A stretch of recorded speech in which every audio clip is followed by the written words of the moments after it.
বাংলাদেশ জামাত ইসলামী ছাত্র শিবিরের উপরে যে স্টিম রোলার চালানো হয়েছে, এটা যদি অন্য একটা সংগঠনের উপরে চালানো হতো, তাহলে চোখে তো দূরের কথা, মাইক্রোস্কোপ দূরবীন দিয়েও এরকম একজন সমর্থক তো তাদের খুঁজে বের করা যেত না।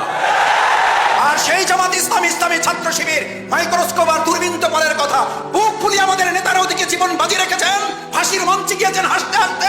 রাজপথে আমরা একাধিকবার জেল থেকে বের হয়ে আবার রাজপথে মিছিল করে জনগণের পাশে ছিলাম। এখানে তোমরা যারা আছো, একাধিকবার জেলে গিয়েছে, এমন আছো জেলখানায় যাওয়ার পরে তারপর সাথী হয়েছে। আমার সাথে দেখা হয়েছে, বুক মিলিয়েছে। মাসুদ ভাই, আগে টুকটাক দুর্বল ছিলাম, শেখ হাসিনার প্রতি কৃতজ্ঞ। এই মহিলাটা জেলখানায় ঢুকানোর পর আমার মধ্যে যে বারুদ তৈরি হয়েছে, আমার মনে হয় বের হয়ে যে সাথী হবো একসাথে, নাকি সাথী না হয়ে সদস্য হয়ে যাবো। এই বলা লোক এখানে আছো, এই বলা লোক এখানেই আছো। মাসুদ ভাই সাথীও হইতে চাই না, ডাইরেক্ট সদস্য। কারণ এই মহিলা যে বারুদ আমাদের মধ্যে যে অগ্নিগিরি তৈরি করেছে, কিছুই করেনি। আমি মেসে আছি, কোরআন পড়তেছি, হাদিস পড়তেছি, পড়াশোনা করছি, আমাকে এসে বলছে তুমি জামাত শিবির, তুমি জঙ্গি। তোমার দাঁড়িয়ে আছে জামাত শিবির জঙ্গি আর রাজাকারের তকমা দিয়ে আপনি শেষ পর্যন্ত রাজাকার এবং স্বৈরাচারের তকমা নিয়ে দেশে থাকতে তো পারলেন না, চলেই গেলেন। আপনি শুধু বাংলাদেশের বিপদ না, গোটা পৃথিবীর বিপদে পরিণত হয়েছে।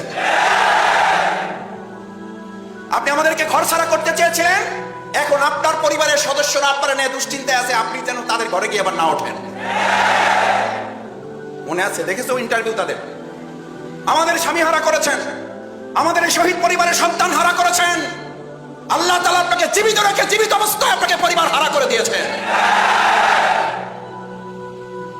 আর আমরা তখন বুক ফিলিয়ে জনগণের ভালোবাসা, আল্লাহর রহমত নিয়ে বলেছিলাম, আমাদের অফিস হারা করেছেন, আমাদের ঘর হারা করেছেন। ঢাকা মহানগরী দক্ষিণের প্রত্যেকটা ঘর আমাদের জন্য অফিস, প্রত্যেকটা ঘরের দরজা খুলে দিয়ে আমাদেরকে গ্রহণ করার জন্য এই ঢাকা মহানগরীর লোকেরা বুক পেতে দিয়ে বলেছিল, জামাত ইসলামী ছাত্র শিবির আসলে তাদের জন্য প্রত্যেকটা ঘর খোলা থাকবে। 15.5 বছর ঘরে থাকি নাই, আর শেষ 15 দিন যেই ঘরে ছিলাম, আমি বারবার বলতাম, ভাই আমারে ধরতে আসলে কিন্তু আমারে যা মারবে তার চেয়ে আপনারে বেশি মারবে। বুঝেন কিন্তু, বুঝেন কিন্তু। আমি জানি না পাশ থেকে ভাবি কিভাবে শুনছে।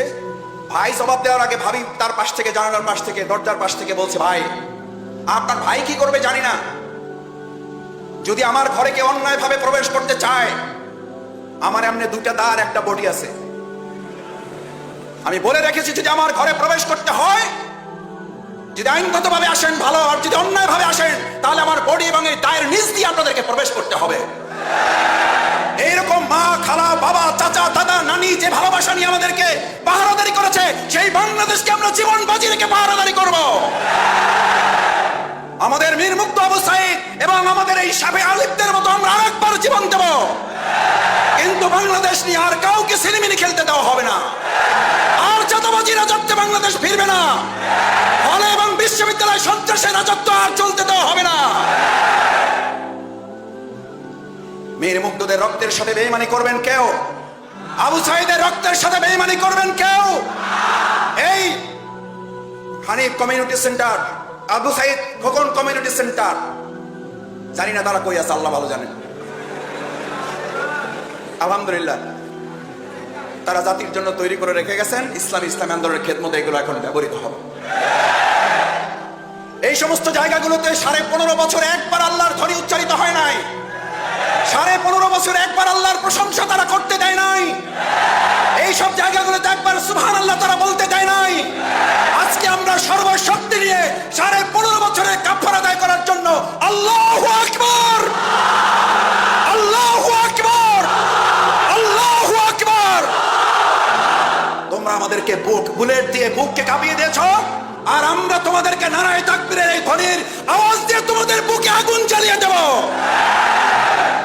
তোমরা পৃথিবীর যে প্রান্তেই থাকো, আমাদের এই দৃশ্য দেখবা, প্রতি সেকেন্ড একবার করে মৃত্যুবরণ করবা। আমাকে একজন বলেছিল, শেখ হাসিনাকে আল্লাহ বাঁচাইলো কেন ভাই? আমি বললাম যে ওই মহিলার প্রতি আল্লাহর আলাদা একটা পরিকল্পনা আছে। কারণ ওই মহিলা যদি মারা যেত, একবার মরতো, আর এখন সে মারা যাচ্ছে কয়বার?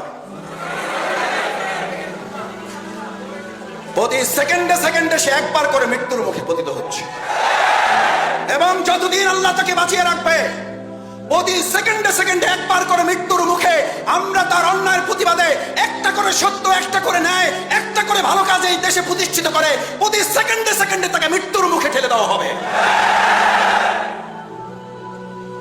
প্রিয় ভাইরা, সময় নিতে চাচ্ছি না, সেজন্য সেখানে বলা হয়েছিল তোমরা রাস্তা আটকে লাল কালি দিয়ে লিখেছিলে রাষ্ট্র সংস্কার চলছে, সুতরাং এটা বন্ধ হয় নাই, বন্ধ হবে না।